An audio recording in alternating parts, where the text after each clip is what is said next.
பிரபல சீரியல் நடிகையான திருநங்கை வைஷ்ணு அவர்கள் ரீசெண்டா காமெடி நடிகர் நாஞ்சில் விஜயன் மேல கொடுத்த புகாருக்கு இப்ப நாஞ்சில் விஜயன் அவர்களே பதிலடி கொடுக்கிற வகையில ஒரு சில விஷயங்களை சொல்லியிருக்காரு. அத பத்தி இந்த வீடியோல இப்ப நம்ம தெளிவா பார்க்கலாம். விஜய் டிவில பல காமெடி நிகழ்ச்சிகள்ல காமெடி பண்ணி ரொம்பவே பிரபலமானவர் தான் நடிகர் நாஞ்சில் விஜயன். குறிப்பா இவரோட லேடி கெட்டப் காமெடிக்குனே தனி ரசிகர் கூட்டம் இருக்காங்க.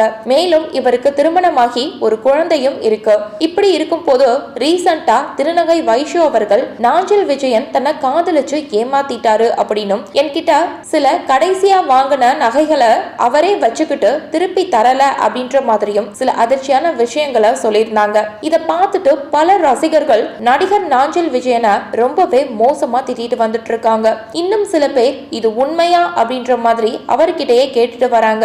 இந்த நிலையில இப்போ இதுக்கு பதிலடி கொடுக்கிற வகையில நாஞ்சில் விஜயன் என்ன சொல்லியிருக்காருன்னா, நம்மள கட்டாயப்படுத்தி கஷ்டப்படுத்தணும்னு நினைக்கிறவங்களுக்கு நம்மளோட பதிலடி நம்ம சிரிப்பா மட்டும்தான் இருக்கணும். எனக்கும் இருக்கிறது ஒரே ஒரு பொண்டாட்டி, அது நீ மட்டும்தான் அப்படின்ற மாதிரி அவரோட மனைவியை பார்த்து வீடியோல சொல்லியிருக்காரு. இது மூலியமா அவரு திருநங்கை வைஷ்ணு அவர்களுக்கும் எந்த ஒரு சம்பந்தமும் இல்ல அப்படின்ற மாதிரியும் இது கண்டுக்காம கடந்து போயிடணும் அப்படின்ற மாதிரியும் தான் சொல்லியிருக்காரு. அது மட்டும் இல்லாம நாஞ்சில் விஜயன் மாதப்பட்டி ரங்கராஜ் பண்ண மாதிரியே ஒரு வீடியோவையும் பண்ணி போட்டிருக்காரு. இதனால இப்ப நாஞ்சில் விஜயன் மேல உண்மையிலேயே தப்பு இருக்கா இல்லையா அப்படின்ற குழப்பத்துல பல ரசிகர்கள் இருந்துட்டு வராங்க. சோ இந்த வீடியோவை பார்த்துட்டு இருக்க நீங்க நடிகர் நாஞ்சில் விஜயன் கொடுத்திருக்க இந்த பதிலடியை பத்தி நீங்க என்ன நினைக்கிறீங்க அப்படின்னு உங்களுடைய கருத்துக்களை கீழே உள்ள கமெண்ட் செக்ஷன்ல ஷேர் பண்ணுங்க. மேலும் இது போன்ற பல முக்கியமான செய்திகளை தெரிஞ்சுக்க நம்ம சேனலை மறக்காம சப்ஸ்கிரைப் பண்ணுங்க.